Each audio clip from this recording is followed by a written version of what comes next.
Menariknya,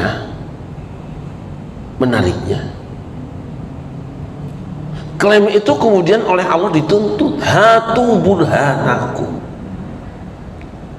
coba tunjukkan dalilmu, lalu selaraskan ibadahmu, selaraskan amalmu dengan ayat-ayat yang menyebutkan bahwa orang-orang ini masuk surga. Pas nggak kamu?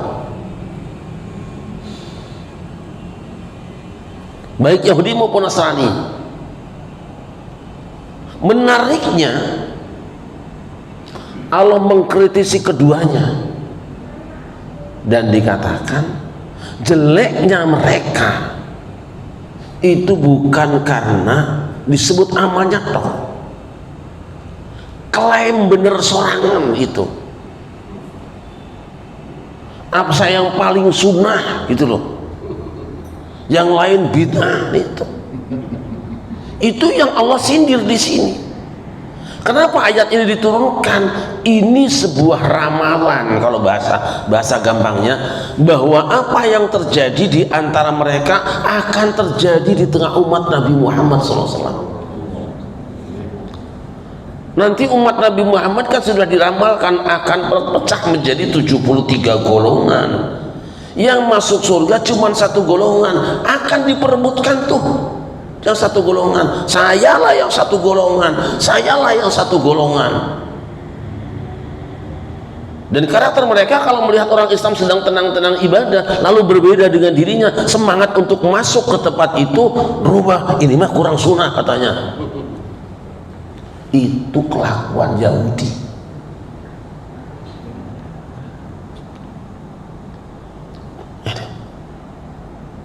Kira-kira di tengah umat Islam ada belum yang kayak gini? Selalu merasa bahwa dirinya yang paling sunnah, dirinya paling Islam, yang lain mah tepati sunnah, tepati Islam, dia yang hebat, dia yang sesat, orang lain sesat. Goncanglah umat Islam. Orang satu masjid sedang enak-enaknya ibadah rukun, mereka beribadah mengikuti apa yang diwariskan para ulama turun temurun, datang kelompok itu goncang, itu akan terjadi. Dan untuk itu Rasul pernah bersabda, ini penting kita renungkan bareng-bareng supaya kita jangan termasuk di antara kelompok yang model gini, yang akan masuk cuma kami doang, kamu mah enggak. Oh jangan, memang kita panitia kiamat, saudara kita order sendiri.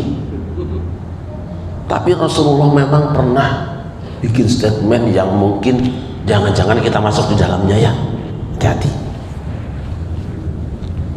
Ini sebenarnya sudah saya ulang-ulang.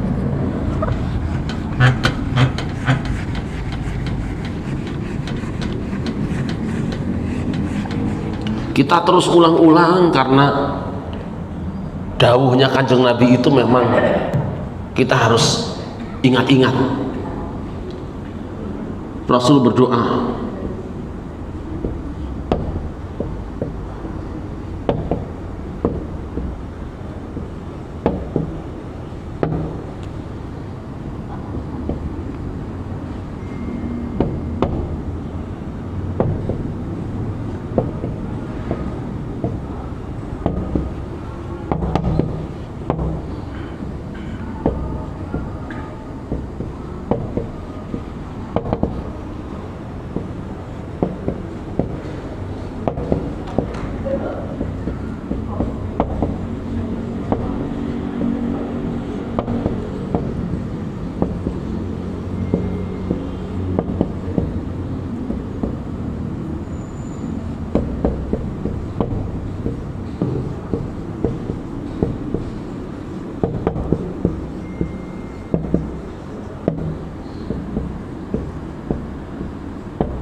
ini hadisnya ada agak sedikit, sengaja saya potong karena diulang.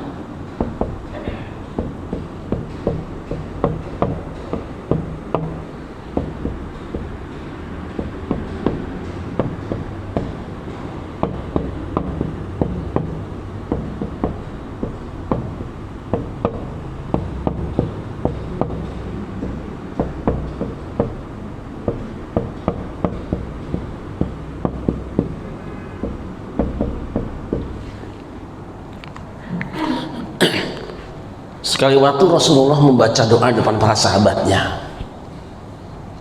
Doanya itu, Allahumma barik lana fi syamina wa yamanina.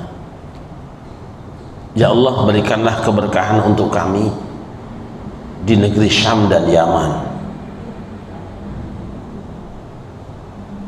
Terus ada sahabat yang usul, mungkin itu kampungnya dia, wa fi najdina ya Rasulullah, berkenan doakan juga kota Najd wahai Rasulullah. Rasul balik lagi, ngulang lagi doa tadi, Allahumma barik lana fi syamina wa yamanina. Ya Allah, berkahilah untuk kami di negeri Syam dan Yaman kami. Sahabat tadi interupsi lagi, wa fi najdina ya Rasulullah, berkenan doakan juga kota Najd wahai Rasulullah. Setelah 2 kali Rasul diinterupsi, beliau bersabda, hunakaz zalazil.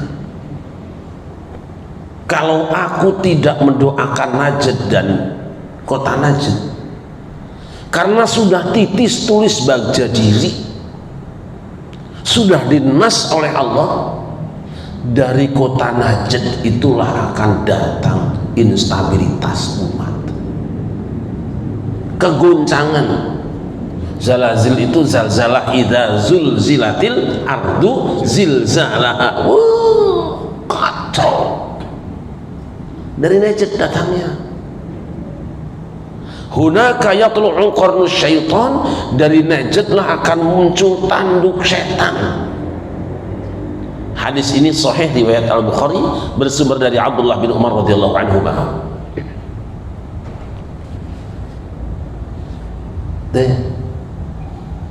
Tidak mau Rasul mendoakan, seakan-akan bahwa sia-sia didoakan gak sia tamah. Sebab sudah begitu ditunggakai orang bakal piye.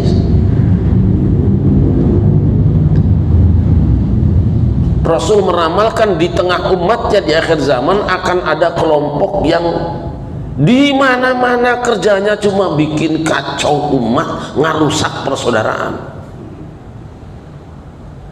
Terus hunaka yat'u qarnus syaitan, mereka disebut dengan tanduk setan.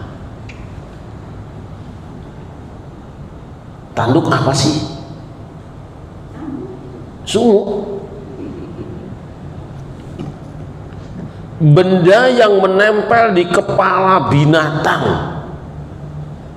Dengan sebut binatang saja sebetulnya kita sudah, Masya Allah, Rasul sudah menyebut di akhir zaman ada manusia binatang. Seakan-akan seperti itu. Karena tanduknya, tanduk itu kan indah ya, malah kadang-kadang kita ambil tanduknya buat hiasan rumah kan, karena indah.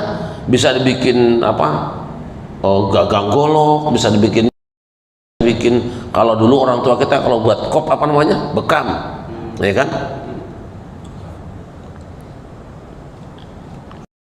dompet kan, karena tanduk itu memang indah, kata kita yang melihat. Tapi si pemilik tanduk itu sendiri barangkali tidak pernah menggunakan tanduk untuk keindahan. Dia gosok, dia panjangkan. Untuk apa? Untuk menyakiti sesama hewan. Artinya apa sih? Nanti di akhir zaman akan ada orang yang otaknya penuh dengan Quran dan hadis, kepalanya diisi dengan ajaran agama, tapi agamanya dibawa kemana-mana bukan untuk keindahan perilakunya, justru untuk menghina saudaranya.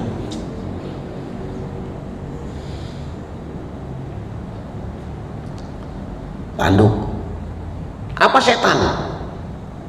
Kita tahulah, gak usah jauh-jauh, setan pertama itu yang telah membuat Nabi Adam jatuh dari sorga. Kenapa jatuhnya?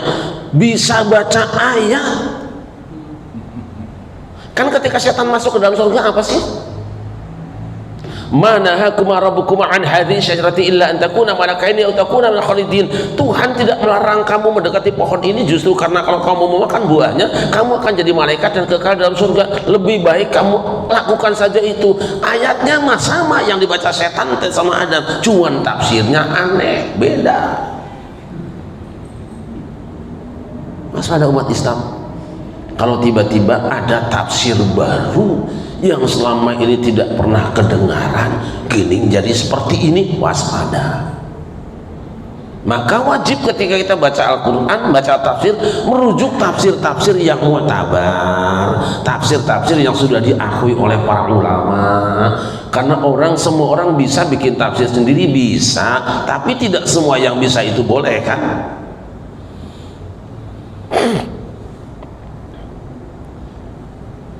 Tanduk bahaya, setan licik, gabung tanduk setan. Coba itu. Oh, tanduk kambing aja bahaya kok. Tanduk kerbau aja bahaya, ini tanduk setan. Itu tidak akan bisa dihindari sebab memang itu adalah petunjuk Nabi berdasarkan wahyu dari Allah. Pasti kelompok itu datang, umat Islam akan pernah mengalami goncangan. Karena apa? Adanya sekelompok aliran yang memang bikin kacau umat. Ciri-cirinya ngaku benar sendiri, salah yang lain, sunnah sendiri, bid'ah yang lain. Itu dari mana? Dari kota Najd. Jelas, Nabi aja nolak nama itu untuk mendoakan itu. Cuma para ulama beda pendapat apa itu kota Najd. Secara garis besar kata Najd ini ditafsirkan dengan dua makna. Satu, dataran lebih tinggi sebelah timur Mekah atau Madinah, namanya adalah sekitar Irak. Ini tafsir lama. Yang kedua, Najd itu ya Najd yang ada sampai sekarang, Saudi Arabia masih ada Najd 10 kilo, masih ada.